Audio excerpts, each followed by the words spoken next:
Testament's back with their first album in 5 years. Para Bellum releases on October 10th. Let's turn it up and wake up the neighbors, man. Yeah, this record is a return to form for Testament, and that's been kind of a theme in 2025. A lot of bands going back to the, I guess, not the formula, but the sound that got them popular. We've seen it with the Deftones. You know, we've seen Soulfly kind of go back to more of their jungle boogie, a little more of their tribal beats, if you will. Testament here, this feels like 80s, 90s Testament to me with Para Bellum. Like, this takes me right back to Souls of Black, Practice What You Preach, and The Gathering, and I love it. You're far more well-versed in Testament than I, but this definitely has, it feels like you said, 80s and 90s metal, but done in a modern fashion. It feels very current, but it has a definite, like, almost nostalgic vibe. Some of the tracks do. We're lucky we got our hands on an advanced copy, so we've heard the whole thing. And this album had a couple of surprises for me. Maybe it wasn't as surprising for you with some of the tracks, but yeah, it's a banger, man. It comes out hard, real hard. What's interesting is right now, black metal is big worldwide. Yeah. Yeah. And there are, and for the record, Titans of Creation, their last record for me was very vanilla. It was a Testament record, but it seemed very formulaic. I think they took their time with 5 years and really put a lot of time into the songwriting, but also taking ever so slight elements of black metal and weaving it in, but only during the bridge of songs. And then the choruses become more of the groovy, riffy Testament that we all know and love. But For the Love of Pain, the opening track, the groove on that, it starts off with a little bit of a black metal, but the groove all the way through, it's rhythmic, it's almost mesmerizing. That track is my favorite track that Testament has done in years. Really?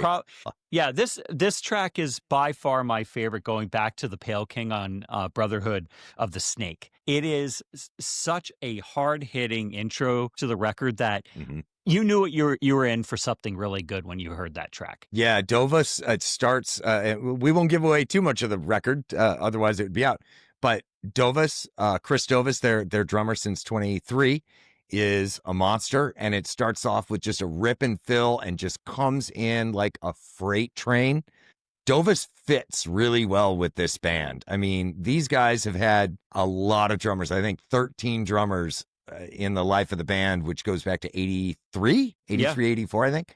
And I mean, Spinal Tap aside, I can't think of too many bands that have had this many drummers.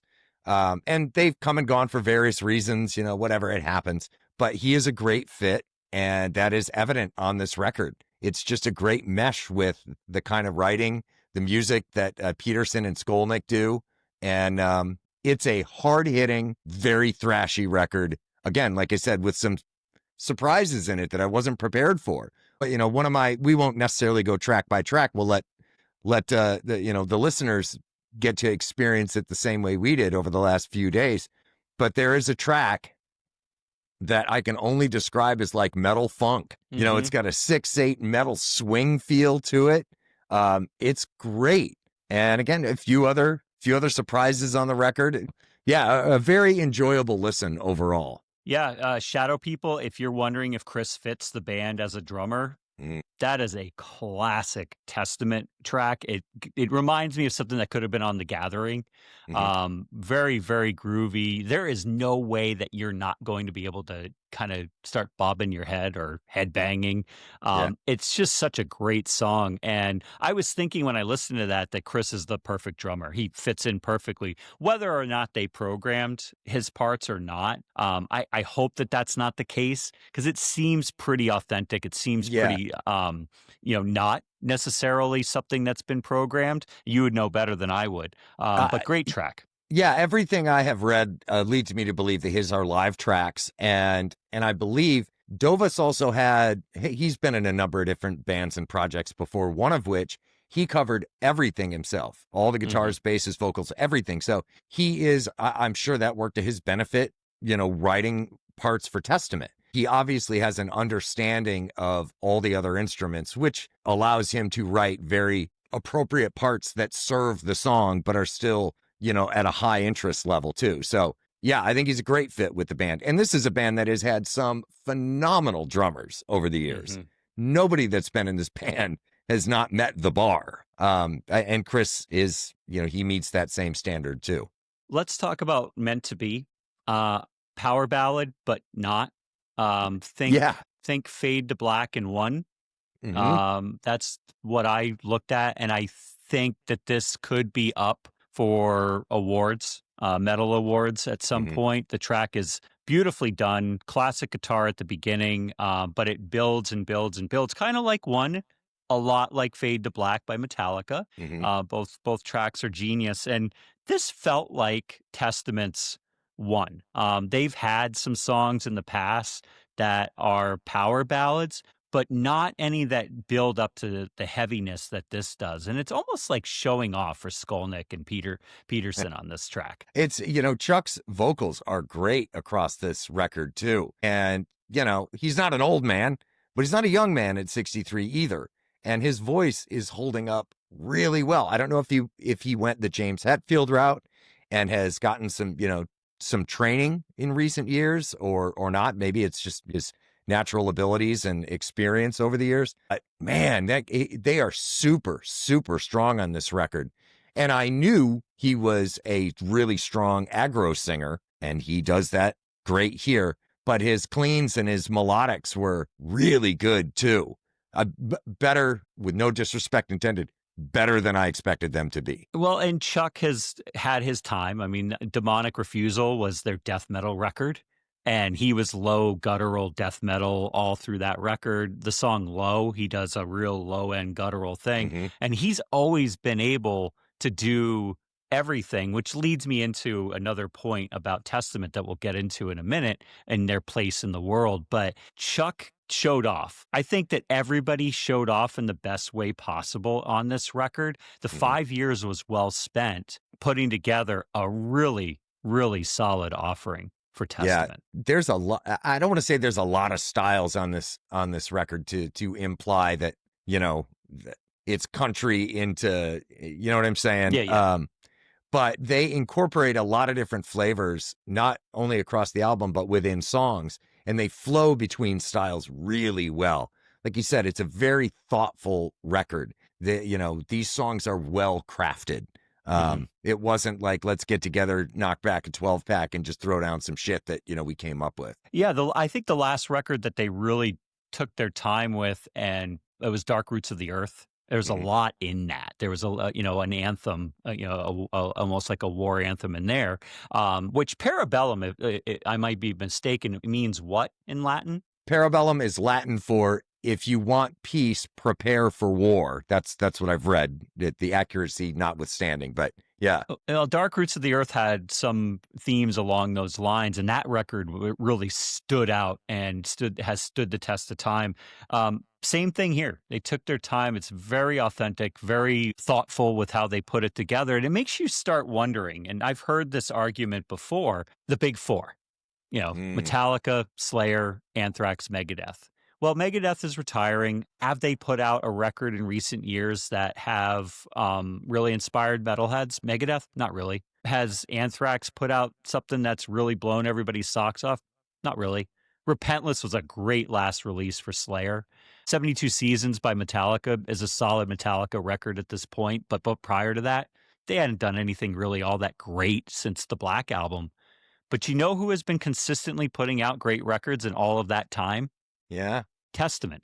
And at what point do you start saying and looking at their body of work versus the big four? Because they've consistently put out great records. I would say that Titans, their last record, was probably the weakest album that they've done in a long time. And it shows. They obviously realized that, went back into the studio, went back to their roots, but also weaved in some different, sounds and really got a record that they put out that is going to stand the test of time, whereas Titans did not. Well, we talked about, we and a lot of people have talked about this before, should it have been a big five instead of a big four?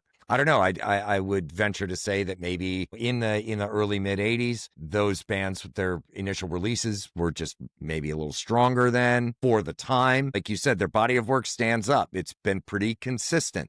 It's weird, like you said, number of the big four, they're kind of stepping back now, and so there are voids there. I don't know. I don't know if that would it still be the big five if the other bands are stepping away? Does the big four morph with just into different participants now? I don't know. I have a challenge. So 1988 is when Metallica put out Injustice for All. In 1988, Testament put out The New Order. Mm-hmm. Listen to Eerie Inhabitants, Trial by Fire, Into the Pit. Go back and listen to that, and then listen to some of the Metallica stuff, and then keep going forward and listen to the corresponding albums after that. And then listen to Metallica's. Listen to everything after Anthrax's Sound of White Noise, because as far as I'm concerned, Sound of White Noise was the last really good Anthrax record. You just have to get over the fact that Joey Belladonna is not in the band anymore, and it's a different band altogether. Yeah. You know, in Megadeth, you could say Cryptic Writings was a good radio record for them. But is that the last good record, or is Euthanasia the last good record by Megadeth? I don't like Euthanasia at all. I don't. It's not my thing. Yeah. So listen to the body of work and just ask yourself. You can go put in the comments, subscribe, do whatever you want to do with us and challenge me on it. But I would put Testament's body of work up against the big four, and I would put Max Cavalera. A lot of the work that he's done with Cavalera, Go Ahead and Die, and Soulfly prior or after leaving Sepultura, and then all of Sepultura's work, you got to look at the body of work and go, wow, maybe there should be a big sixth. And it's, I think it's unfair to say that those guys are the big four when you don't. If you were to look at the big body of work, Testament is right there. Yeah. And this record proves that. Well, who knows? Maybe when the Big Four moniker was established, it was more of a matter of who was having more success at that time. And, those bands were just more out front. Maybe it wasn't as much a matter of Metallica and Megadeth and Slayer were putting out better albums. I don't want to say they got lucky, but they got lucky and got the right shows in front of the right people, which got them hooked up with the right support and all that. I mean, God knows, throughout the history of mankind, there has been amazing music created by people, music that has never and will never be heard by anyone.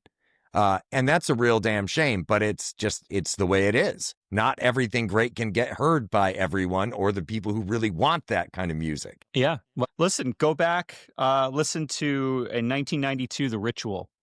Incredible record by Testament, but there's a song on there called The Return of Serenity. I would say that song is in the same vein as Meant to Be. It just didn't get the mojo behind it that it probably should have. Beautiful song. It's absolutely a stunning track. Electric Crown on that record has so much groove, a lot like some of the groove that you hear on this record as well. And again, this is 1992. We're flash forward to 2025, and Testament's still Testament. Yeah. And some of the big four are just not necessarily really the big four anymore. We could take this down a very long road about how bands change as lineups change within the band. I mean, you look at Megadeth, they've had, a rotating door of guitar players through that band. And I don't want to say that a guitar player... because Dave's an asshole. But I don't want to say a guitar player plays a more prominent role in a band than a drummer, but I think more often than not, the guitar players tend to do most of the writing. They probably do play a much bigger part in the feel of a band than a drummer does. And the fact that Testament has, by and large, maintained the same lineup, drummers notwithstanding, for all these years, says something to what you mentioned earlier, the consistency of the product that they put out. And I think this record is a very, very strong record. I'll be interested to see the kind of reception it gets. I saw it referred to by another industry rag as, a masterclass in dynamic thrash music. And that's pretty high praise.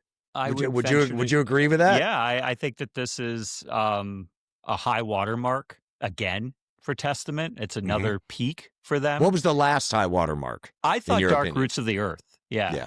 Dark Roots of the Earth was really good. Prior to that, The Gathering, and then everything before that. But yeah, this is a great return to form for them, and I'm excited about it. I can't wait. I actually want to go buy the vinyl version of it and have this record player over my shoulder with Galactus's head on it. Shake the house a little bit. Wake the Be a neighbors lot of up, fun. baby. Piss the neighbors off. That's what it's all about. But we'd love to have Chuck, Eric, Alex on sometime. Hopefully we can make that happen. I'd love to talk about how they've made themselves consistent, relevant, and stretching the limits of who Testament is and what they put out there for a product. Well, another great release from Nuclear Blast. They're all over the place, pushing out good material right now. Comes out on October 10th, and give it a spin. See what you think. We love it.